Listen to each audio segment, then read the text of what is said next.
Para jamaah, Sabtu ini Sabtu kelima, tema umum, karena biasanya kalau Sabtu pertama kita bahas tentang fikih muamalah, Sabtu kedua kita bahas tentang hadis, kajian hadis, Sabtu ketiga kita menggunakan kajian fikih Syafi'i, Sabtu keempat kajian tazkiyatun nafs.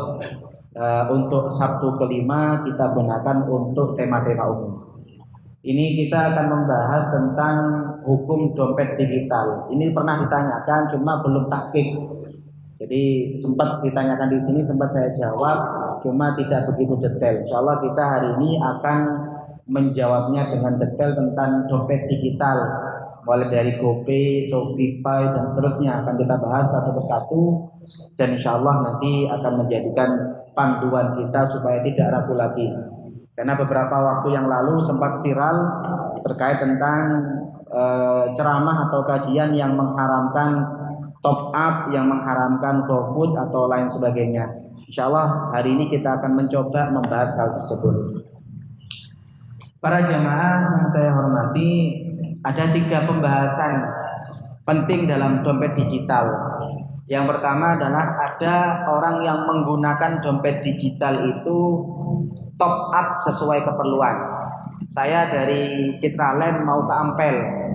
Saya kemudian sudah men-setting tempat tujuan, saya setting sudah ketemu. Dari sini ke Ampel berapa jaraknya, dari sini ke Ampel berapa tarifnya. Muncul kemudian tarif 65.000 umpama muncul, setelah itu saya top up sesuai dengan tarif yang muncul. Ini berarti tipe pertama, top up sesuai keperluan. Ini nanti hukumnya juga berbeda. Tipe yang kedua adalah top up untuk simpanan. Saya pingin kalau belanja tidak repot.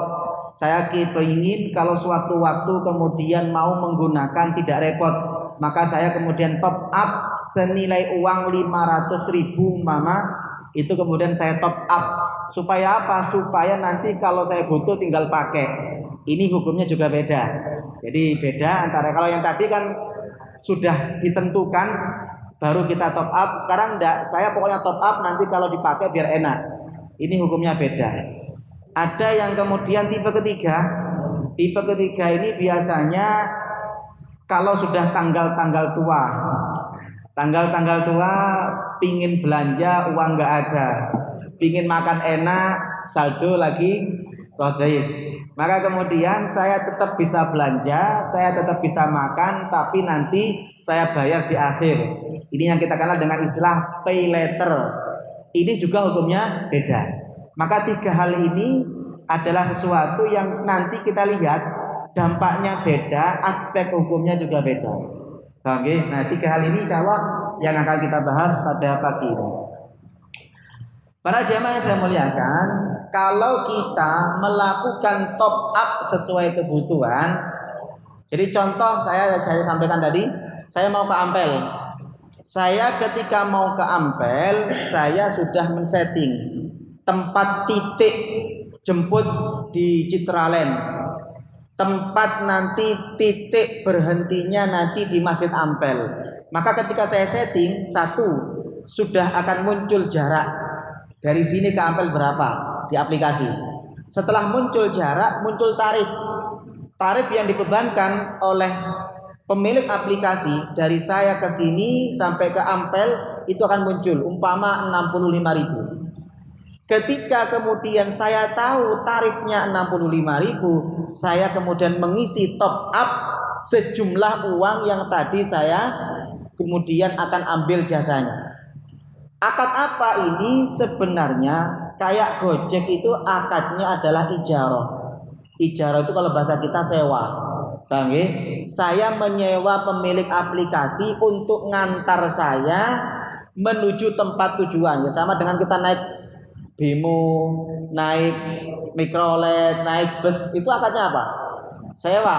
Saya menyewa pemilik bus untuk ngantar saya dari satu titik ke titik yang lain. Sama dengan tukang. Tukang itu ya sama. Saya kemudian mau nyewa tukang untuk garap rumah saya. Per harinya 100.000. Maka kemudian kalau 1 minggu berarti 600.000 karena hari Minggu libur. Jadi akad yang terjadi itu adalah akad sewa, akad ijarah. Uang yang kita bayarkan 65.000 itu adalah fee atau upah. Paham ya? Satu. Nomor dua, ketika saya top up, maka top up itu sebenarnya adalah uang muka di awal. Sama dengan begini. Nah, logikanya begini. Saya mau nyewa tukang. Tukang ini satu harinya 100.000. Berarti kalau 6 hari 600.000. 600.000 ini boleh saya bayar setelah selesai kerja, boleh saya bayar sebelum bekerja. Boleh enggak? Boleh.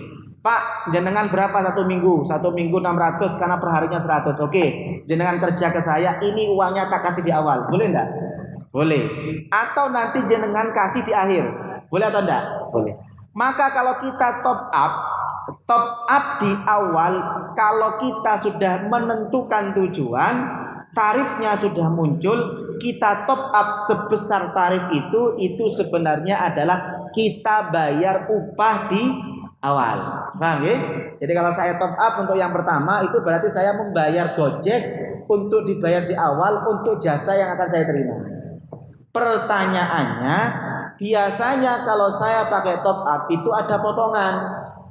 Yang biasanya kemudian kalau saya bayar tunai nanti setelah nyampe 65.000, gara-gara saya bayarnya pakai top up, pakai GoPay, maka muncul tarif bukan 65.000, jadinya 50.000. Pertanyaan saya, potongan 15.000 itu apa?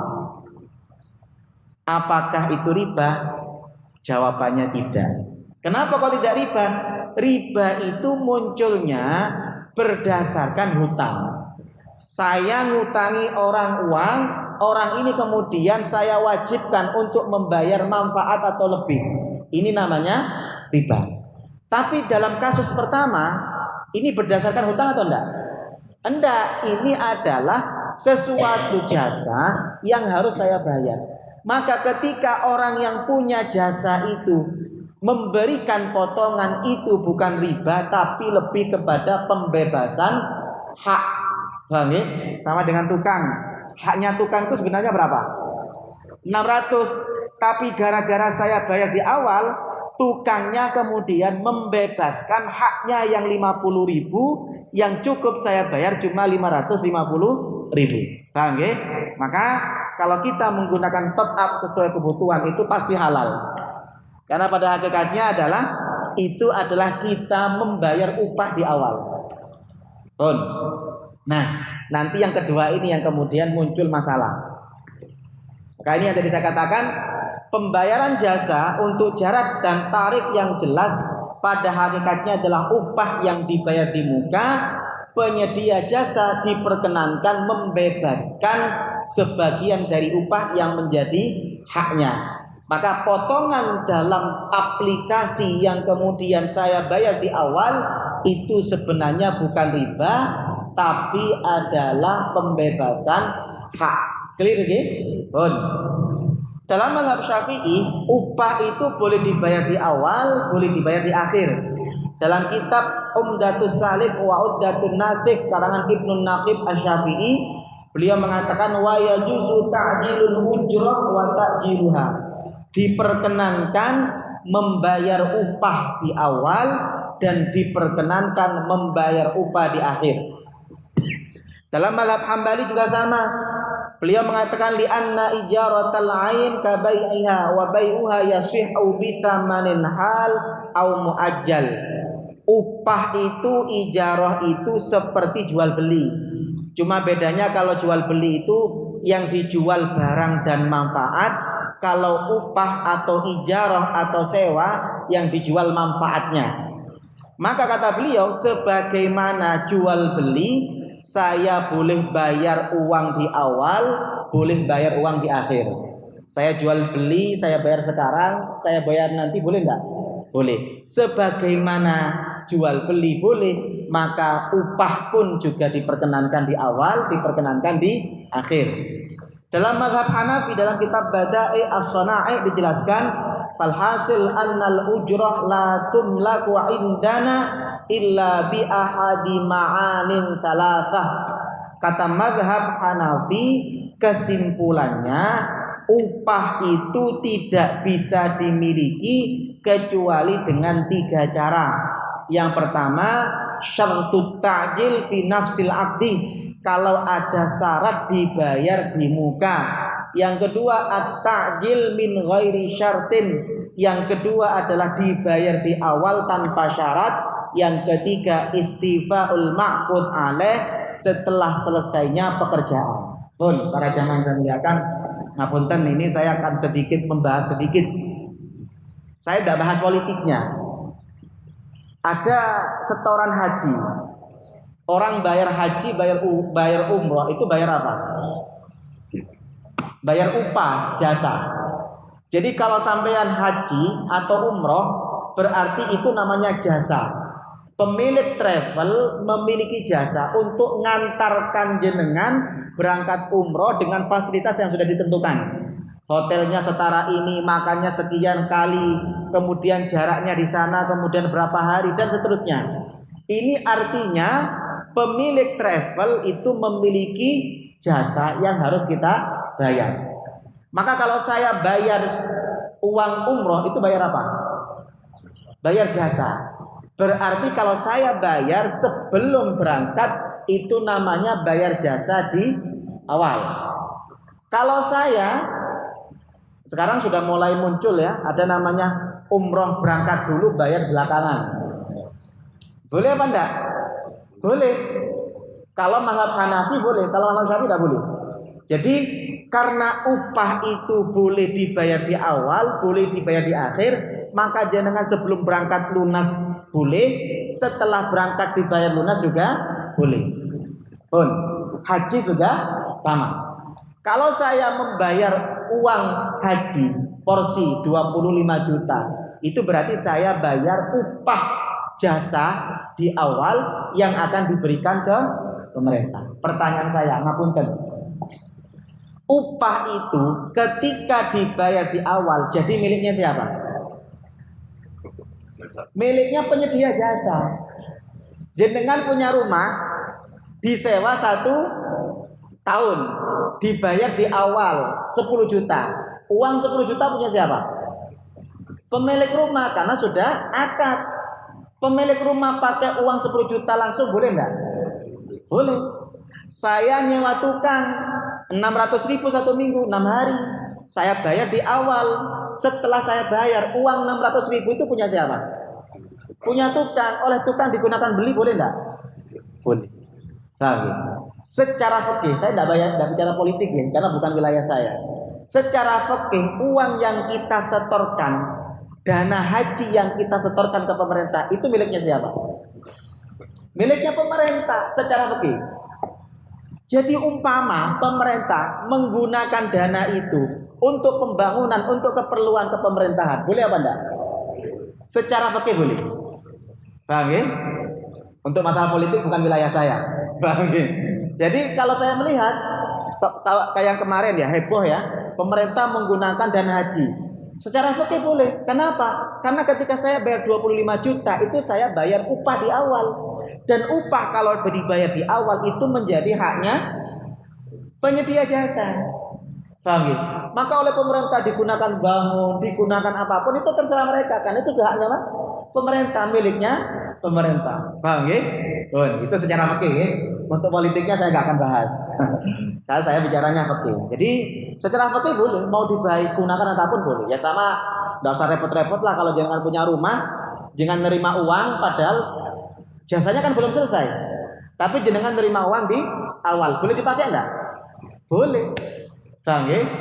Nah, ini secara fikih pun. Nah, itu yang tipe pertama. Jadi yang tipe pertama itu sudah clear, boleh. Karena sebenarnya kalau saya top up itu saya membayar upah di awal. Pun, ini yang pertama. Yang kedua, ini yang agak riskan nanti. Agak riskan. Saya top up, saya punya uang 500.000. Saya berpikir biar nanti kalau belanja kemana-mana saya gampang, saya top up. Saya nyimpan uang saya di aplikasi. Saya nyimpan uang saya di Shopee Pay, Saya nyimpan uang saya di GoPay supaya nanti kalau mau belanja tinggal klik. Nah, nggih. Pun. Pertanyaan saya, uang saya ketika top up itu akadnya apa? Saya punya uang 500.000. Saya top up masuk ke pemilik rekeningnya Gojek. Akadnya apa? Hutang. Simpanan itu artinya apa? Hutang. Kenapa kok hutang? Karena hutang itu adalah saya nitip barang, nitip uang, uangnya dipakai atau enggak? Dipakai. Nah, saya top up 500.000 ke rekening Gojek, maka uang saya masuk ke rekening siapa? Gojek. Saya top up 500.000 ke Shopee. Ketika saya top up rekening saya, kemudian masuk ke mana? Pemilik Shopee. Pertanyaan saya, setelah masuk ke mereka, dipakai enggak? Dipakai, itulah namanya hutang. Berarti ketika saya top up 500.000, ketika saya top up 1 juta, itu sebenarnya saya ngasih hutangan ke Gojek, ke Shopee. Paham ya? Saya ngasih hutangan. Pun. Pertanyaan saya berarti status uang itu adalah hutang. Masalah selanjutnya muncul. Ketika saya belanja, ketika saya menggunakan aplikasi, kalau pakai GoPay, kalau pakai Shopee itu biasanya ada diskon. Pertanyaan saya, status diskon itu apa? Beda dengan awal, gitu. Awal kan jelas, saya punya jasa, saya mau ambil jasa, saya bayar di awal, berarti bermulanya dari bayar jasa. Kalau yang kedua, bermulanya dari apa? Hutang. Saya ngasih hutangan ke Gojek, saya ngasih hutangan ke Shopee. Setelah saya ngasih hutangan, saya dikasih diskon. Pertanyaan saya, status diskon itu apa? Bisa riba. Ayo kita bahas. Kita bahas satu persatu. Lah, inilah kenapa ada beberapa ustadz yang mengharamkan. Titik krusialnya di tadi itu. Titik krusialnya, karena kalau saya top up untuk simpanan itu berarti saya memberikan hutang, dan kemudian yang punya hutang ngasih saya hadiah berupa diskon. Titik krusialnya di situ. Nah, makanya kita bahas hukum hadiah dalam hutang piutang. Kalau kita lihat hukum hadiah dalam hutang piutang itu ada 4. Yang pertama, ada hadiah disyaratkan di awal, maka ini ulama ijma sepakat haram. Saya punya uang 2 juta. Ada teman saya Mas Yudi mau hutang. Ustaz, boleh nggak hutang uangnya berapa? 2 juta. Oh boleh. Ini uang 2 juta saya hutangkan, tapi syaratnya 1. Saya pegel. Tolong pijeti. Berarti pijet itu apa? Riba. Karena pijet adalah manfaat yang disyaratkan dalam hutang piutang, disyaratkan di awal. Paham ya? Itu riba. Jadi ulama sepakat kalau manfaat itu disyaratkan di awal, ulama sepakat itu hukumnya riba. Dalam kitab Al-Mughni karangan Ibnu Qudamah dijelaskan, qala Ibnul Munzir mengatakan ajma'u ala annal musrifa. Ulama sepakat orang yang menghutangi idza syarata 'alal mustasrif, seorang kreditur yang menghutangi ketika mensyaratkan kepada mustasrif, orang yang berhutang atau debitur, mensyaratkan ziyadatan au hadiyatan, adanya tambahan atau hadiah, fa aslafa 'ala dzalika anna akhdha ziyada 'ala dzalika riba, maka mengambil hadiah atau tambahan tersebut termasuk riba yang haram. Jadi hutang piutang kalau disyaratkan di awal itu namanya riba yang haram. Ini yang banyak terjadi di kampung-kampung. Kalau bahasa kita apa? Nganakno duit. Kalau sekarang sudah bukan anak, sampai cucu, punya cucu. Kenapa kok punya cucu?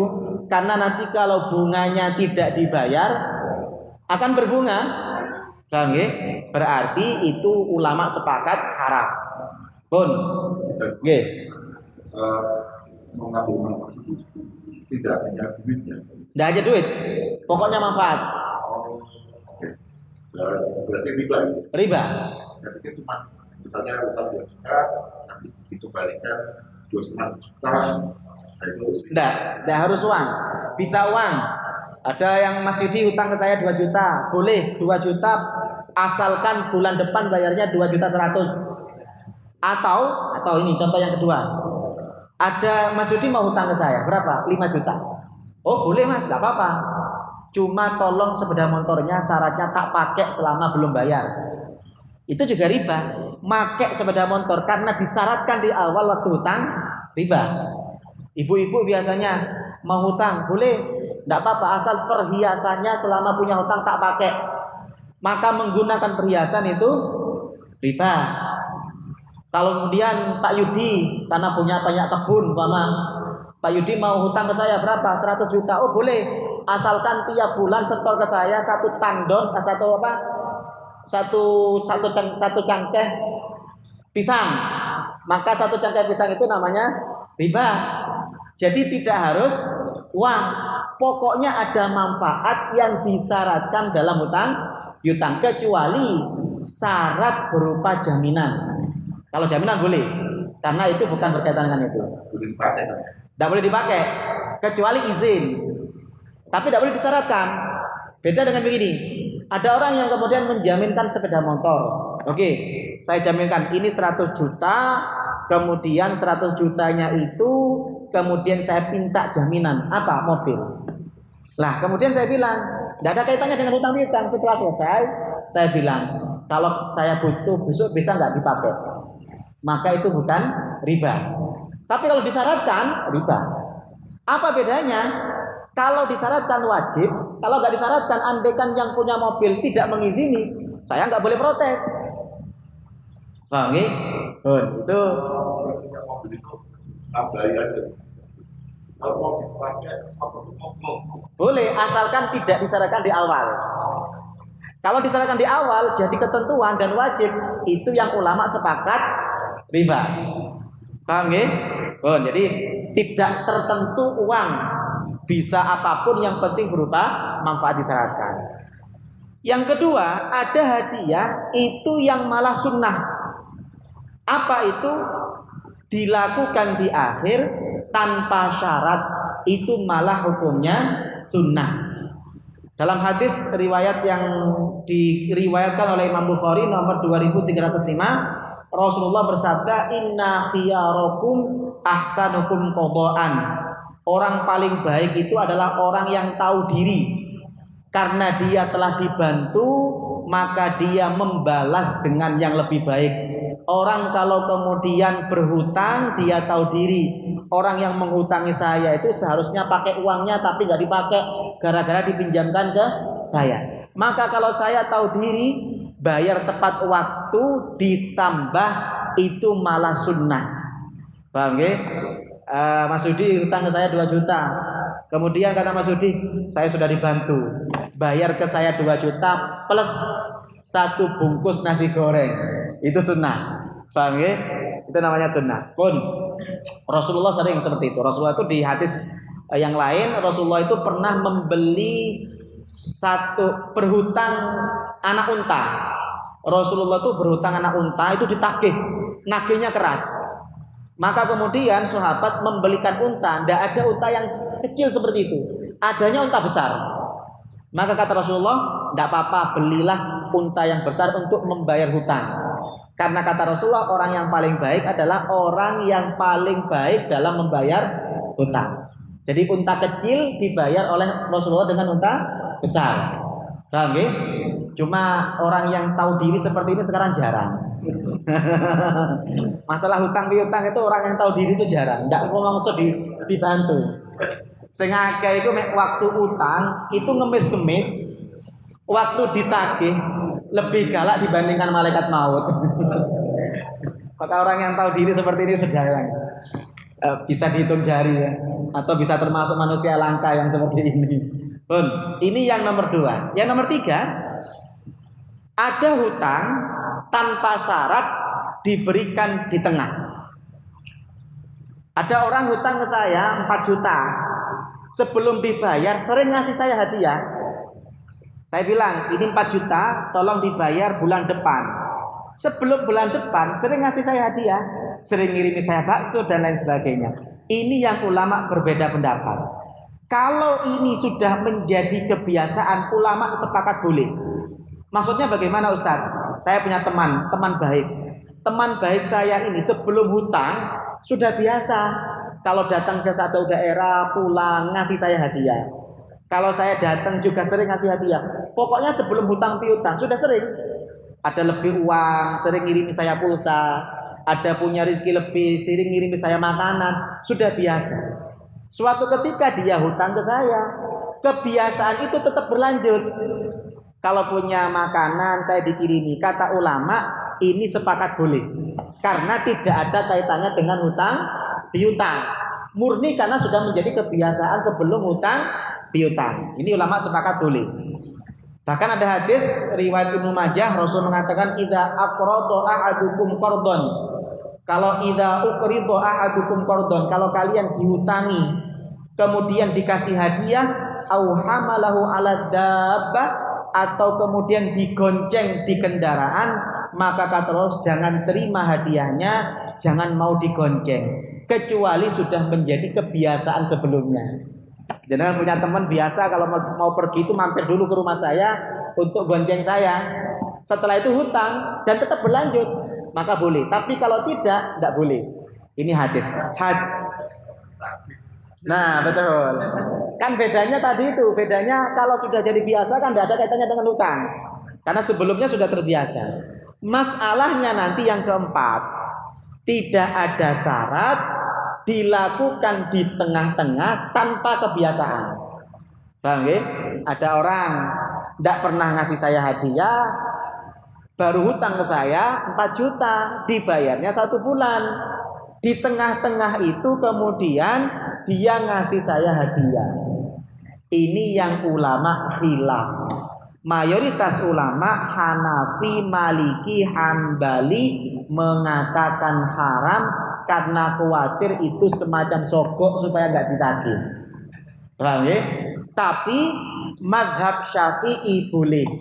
Karena mazhab Syafi'i intinya kan tidak ada syarat. Yang riba itu kan kalau disyaratkan di awal. Maka kalau dalam mazhab Syafi'i itu hukumnya boleh. Paham ya? Bon. Tipe yang tadi yang top up untuk simpanan itu masuk kategori yang keempat. Saya top up 500.000, berarti kan saya ngutangkan uang 500.000. Di tengah-tengah hutang saya itu saya pakai 100.000. Kemudian ketika saya pakai saya dapat diskon. Berarti diskon ini namanya apa? Hadiah atau manfaat atas hutang piutang tapi tidak disyaratkan. Saya dapat diskon itu syarat enggak? Enggak syarat. Buktinya ketika saya top up pasti dapat diskon enggak? Enggak pasti. Satu toko dengan toko yang lain bisa beda enggak? Bisa, meskipun dapat diskon kadang-kadang beda. Kadang-kadang enggak dapat, kadang-kadang dapat.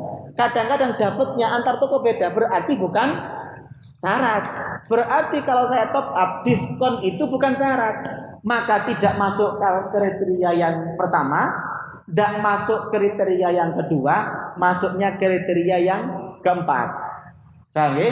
Maka kalau ada ustadz yang mengharamkan juga benar, kalau ada saya yang menghalalkan juga benar. Jenengan mau pilih yang mana? Ya terserah jenengan. Paham ya? Jadi kalau jenengan ikut mazhab Syafi'i berarti boleh. Tapi kalau jenengan ikut pendapat yang 3, haram. Kalau jenengan tanya ke saya, Ustadz jenengan pilih yang mana? Jawabannya saya pengguna. Saya pengguna. Saya sering belanja itu ya pakai top up biar nggak ribet. Kadang-kadang susu itu repot. Susu itu repot. Saya biasanya ya, tapi ya saya nggak banyak-banyak ya sesuai kebutuhan. Kadang-kadang top up 200, 300 dan sebagainya. Itu boleh kalau ikut mazhab Syafi'i. Oke. Kalau kita mau di musim itu ada yang mengatakan sejak awal nanti akan dapat diskon meskipun tidak disebutkan berapa atau ini diskon sampai 20%, masing-masing merchant mungkin berbeda-beda. Nah seperti itu kan dari awal. Oke.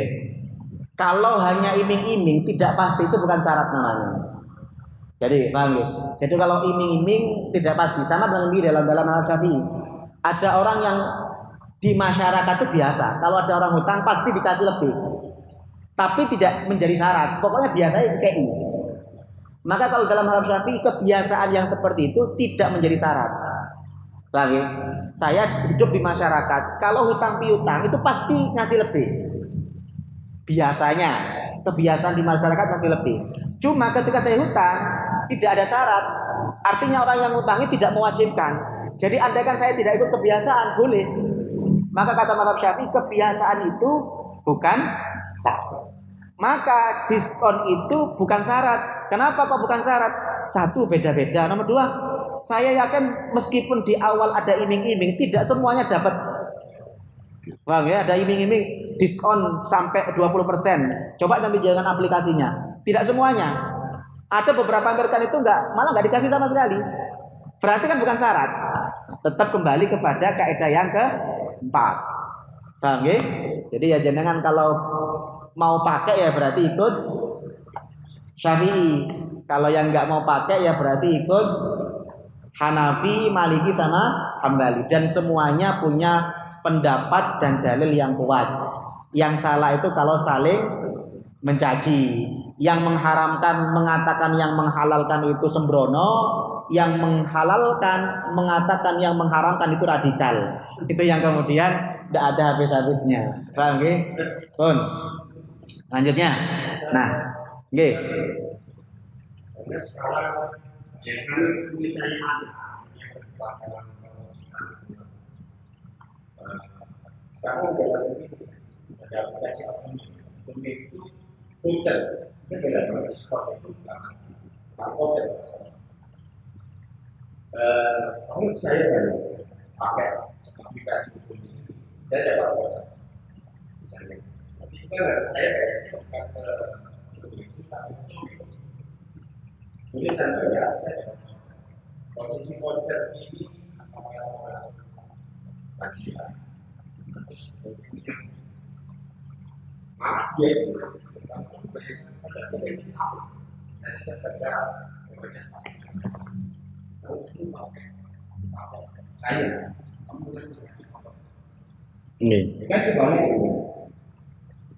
saya belum begini dalam menghukumi itu harus lihat detail. Saya nggak berani menghukumi kalau saya belum meneliti detail. Insya Allah nanti saya lihat sistemnya karena kalau menghukumi sesuatu itu harus detail. Sistemnya seperti apa itu baru saya bisa ngomong. Kalau hanya informasi sekilas itu saya nggak bisa menghukumi. Karena kalau yang ini saya sudah meneliti sistemnya. Insya Allah nanti akan saya teliti. Apa namanya?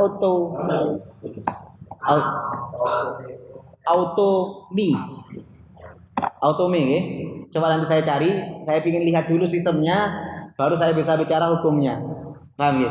Jadi saya belum berani ngomong karena saya belum tahu pasti sistemnya seperti apa. Pun, kita lanjut. Sekarang yang tipe ketiga, pay later. Pay later itu kayak tadi.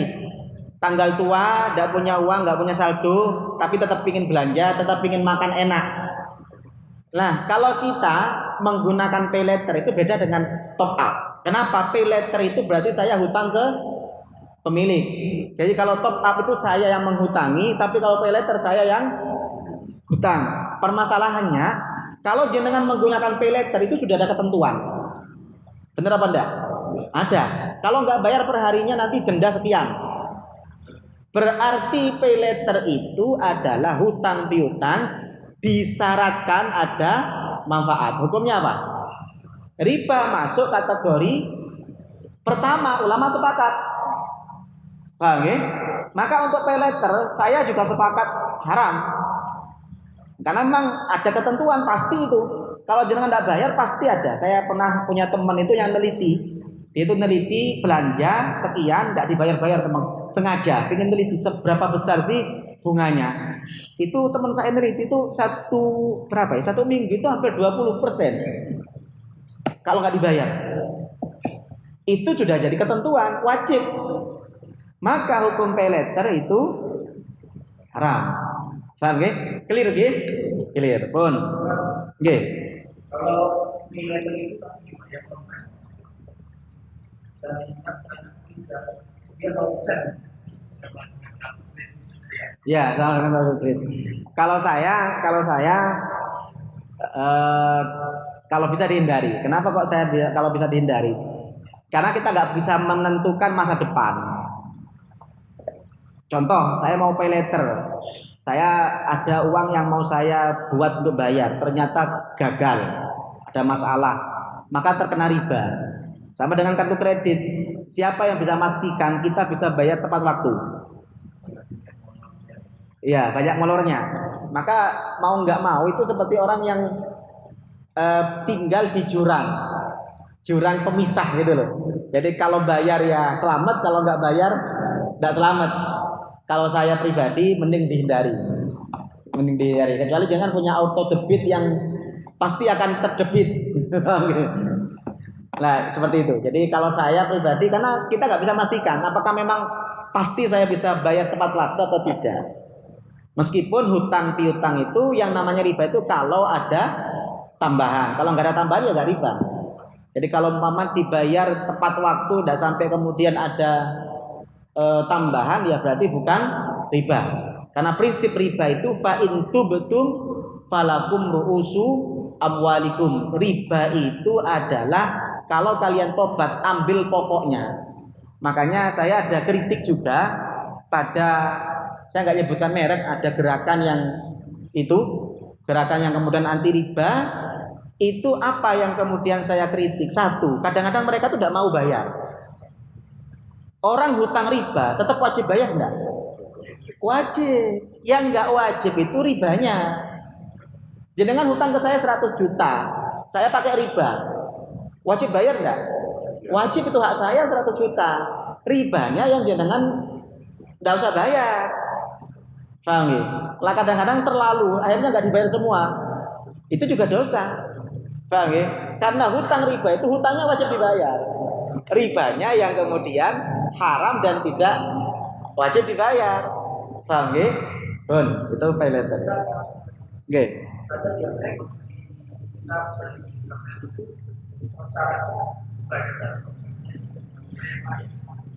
Nggih. Maka kalau memang seperti itu ya pastikan jenengan bisa bayar tepat waktu. Itu aja. Kalau saya ya itu, pastikan bisa terbayar tepat waktu. Karena munculnya riba itu kalau ada tambahan. Kalau kita kemudian bayar tepat waktu kan tidak ada tambahan. Ngerti nggih? Bon, kita lanjut di GoFood atau Shopee Food. Ini juga sempat diharamkan. Nanti saya akan sampaikan titik krusialnya. Dalam aplikasi GoFood itu sebenarnya ada 3 akad. Satu, akad antara pemilik aplikasi dengan toko, Merkan dengan Gojek. Jadi ada toko, ada kemudian Gojek, itu punya akad sendiri. Kenapa? Karena nanti pemilik aplikasi akan membebankan sekian persen dari hasil penjualan.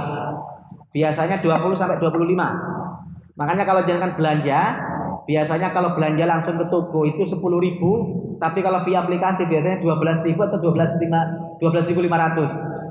Karena memang ada fee yang kemudian dibebankan oleh pemilik aplikasi kepada Merkan. Ini akad pertama. Akad kedua, saya dengan Merkan. Karena yang membeli makanan siapa? Pengguna, konsumen, user. Jadi ada akad yang kedua. Akad yang ketiga, saya dengan Gojek. Karena ketika saya belanja, saya nggak bawa sendiri, minta diantarkan. Berarti ada 3 akad. Ayo kita lihat satu-satu. Akad antara Merkan dengan Gojek itu sebenarnya akadnya adalah jasa atau ijarah. Dalam bahasa Arab, dalam fikih dikatakan as-samsarah. As-samsarah hiya al-wasafah bainal bai' wal mushtari li ijra'il bai'. Samsarah itu adalah perantara antara penjual dan pembeli untuk melakukan transaksi. Kalau bahasa sekarang, bahasa kerennya apa? Maklaran itu ya samsara itu. Maklaran itu kan perantara. Ada orang yang punya barang, saya maklari untuk dicarikan pembeli. Berarti maklar itu adalah perantara antara penjual dengan pembeli. Itu kalau dalam fikih namanya samsara. Orangnya namanya simsar. Maklar itu bahasa fakihnya simsar. Was-samsara jaizah wal ajrul ladzi ya'khudhu simsar halalun. Kata kitab Fiqhul Islami wa adillatuhu, akad samsara itu boleh, upah di dalamnya itu juga boleh. Berarti pemilik aplikasi itu apa? Samsara, karena dia yang menjadi perantara saya pembeli dengan dengan pemilik, dengan resto, dengan toko dan warung. Paham ya?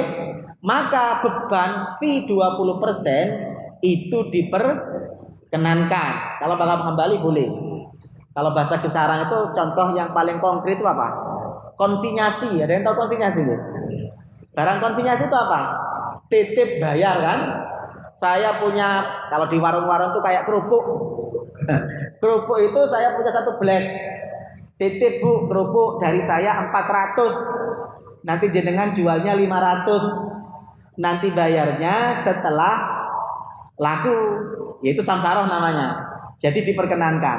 Paham ya? Maka akad antara merkan, resto, toko, warung dengan Gojek adalah akad upah, akad samsara. Paham ya?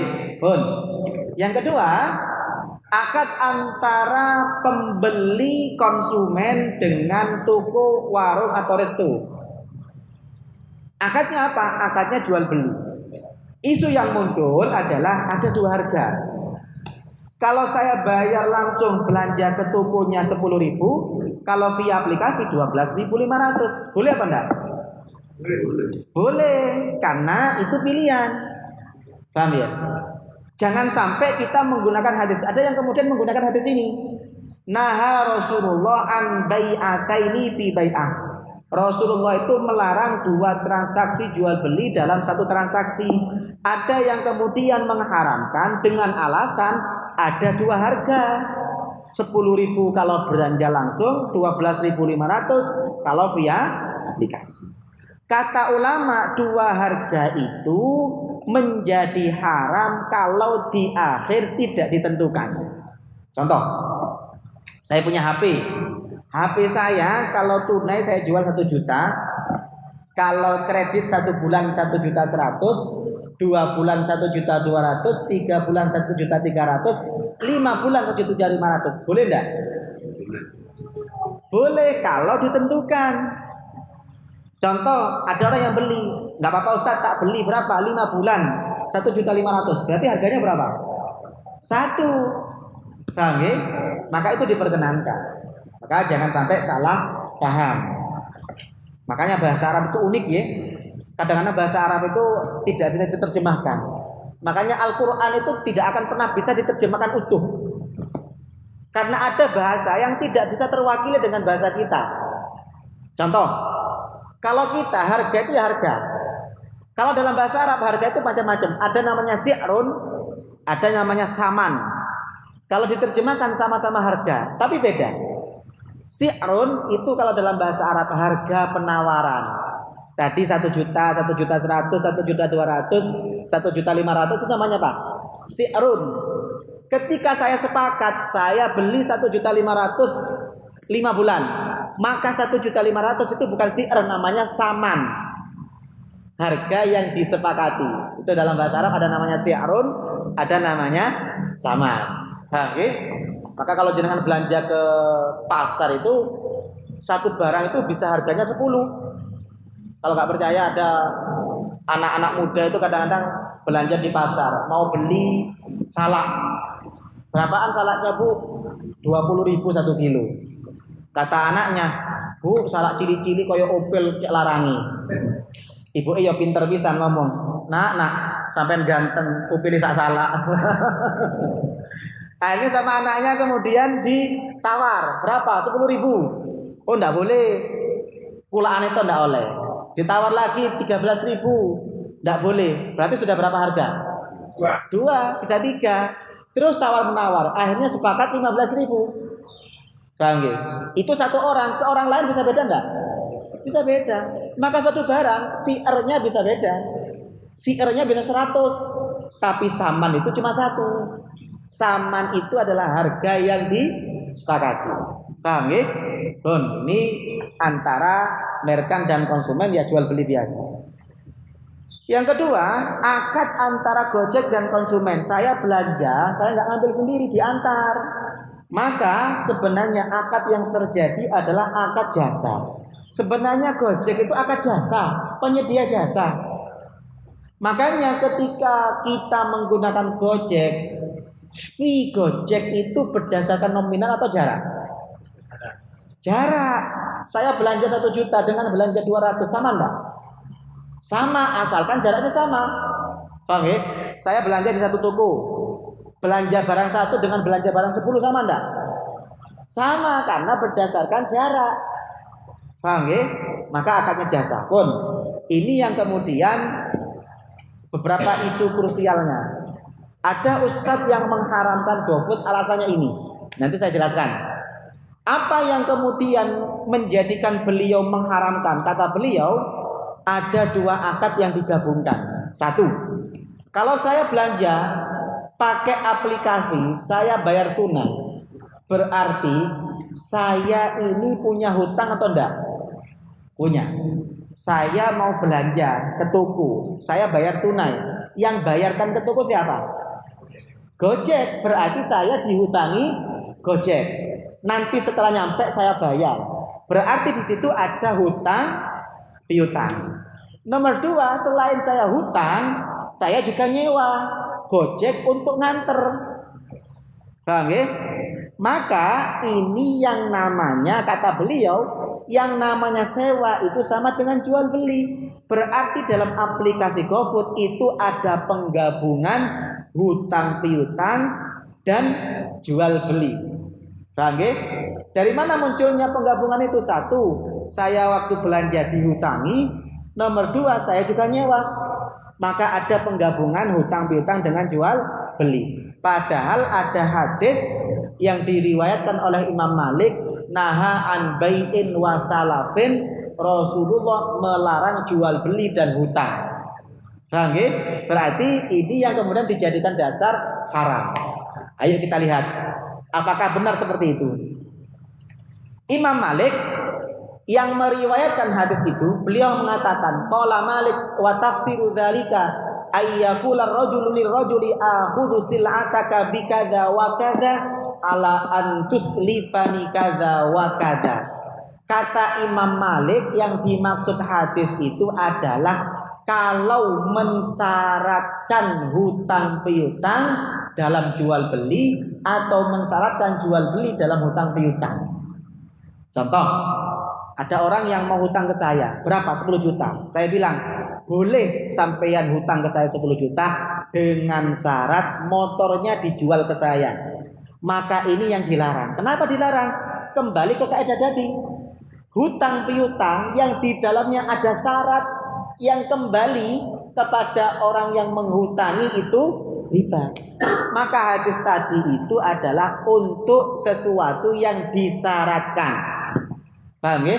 Makanya DSN, Dewan Syariah Nasional MUI mengeluarkan fatwa tahun 20 nomor 29 tahun 2002 tentang pembiayaan pengurusan haji lembaga keuangan. Dalam lembaga keuangan itu ada penggabungan antara sewa dengan hutang piutang. DSN mengatakan boleh dengan 2 syarat. 1, kalau hutang piutangnya atau ijarahnya tidak dijadikan syarat dalam hutang piutang. Paham ya? Nomor 2, besaran upah tidak didasarkan pada jumlah hutang piutangnya. Maka kalau kita melihat 2 syarat ini, kita lihat di Gojek. 1, apakah hutang ke Gojek itu jadi syarat? Tidak, uang saya bisa belanja itu pakai GoPay. Berarti kalau pakai GoPay, pakai uang siapa? Uang saya sendiri kan? Maka tidak menjadi syarat hutang piutang. Berarti tidak masuk kategori larangan hadis. Karena hadis itu larangannya adalah kalau jadi syarat. Paham ya? Syarat kedua, kriteria kedua. Saya ketika menggunakan aplikasi Gojek, apakah biaya Gojek, fee Gojek itu berdasarkan nominal atau berdasarkan jarak? Jarak berarti bukan termasuk syarat dalam hutang.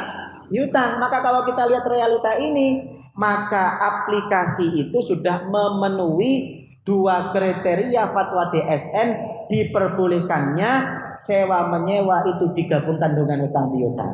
Paham nggih? Berarti kalau kita lihat ini halal atau haram? Halal. Paham nggih? Nah, jenengan tinggal pakai yang mana, mau pakai yang ketat ya monggo.